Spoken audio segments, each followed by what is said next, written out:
5 seconds to go.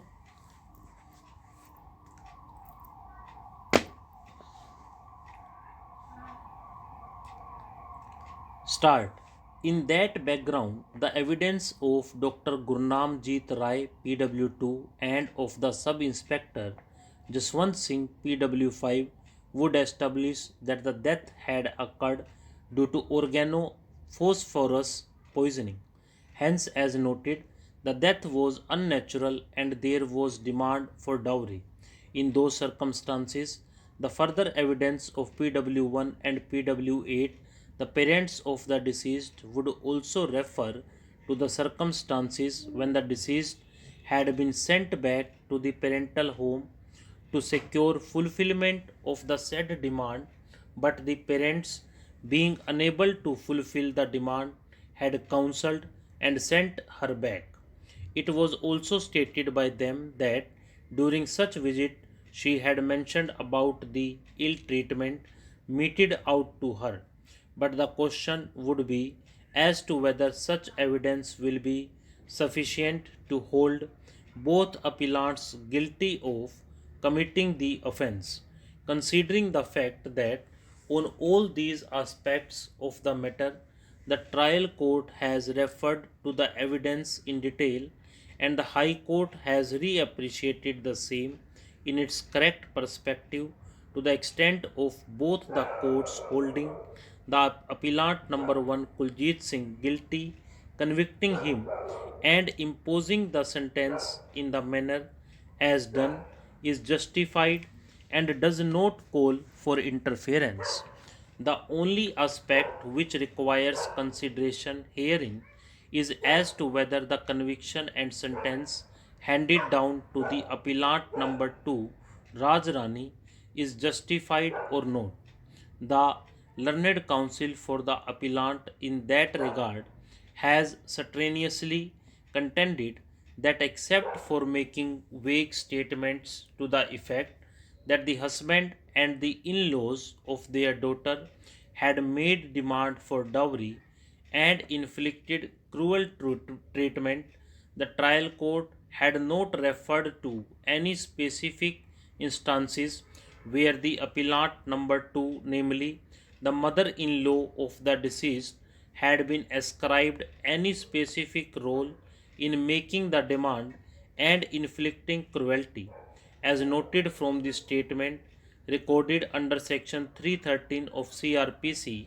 The appellant number 2 Rajrani had denied any role and had also contended that she was not present in the house when death of her daughter-in-law had occurred. It is true that the appellant number 1 Kuljit Singh had also stated that he was not present when the death had occurred.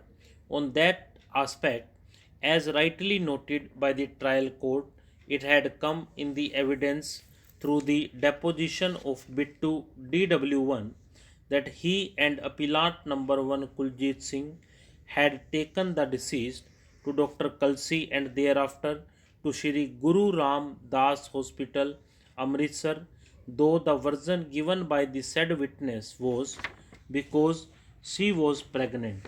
However, it has been established that such shifting to the hospital was after the deceased had collapsed due to the poisonous substance being consumed.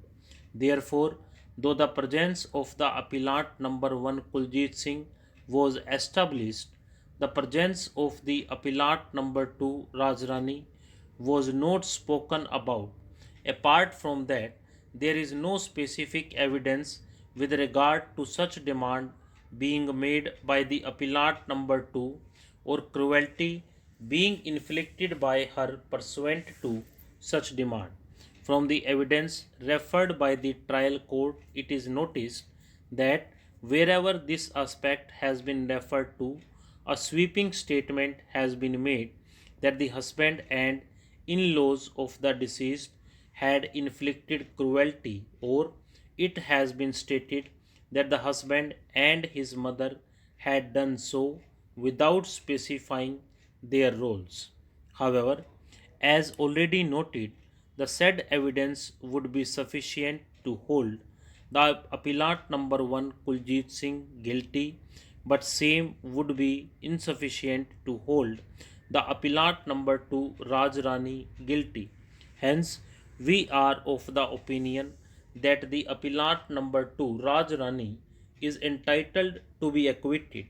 For the reasons stated above, the conviction and sentence imposed on the appellant number 1 Kuljit Singh is affirmed, while the conviction and sentence imposed on the appellant number 2 Raj Rani is set aside. The judgment dated 8th January 2002 in Sessions Case number 74 of 1999 and the judgment dated 18th January 2011 stand modified to the above extent.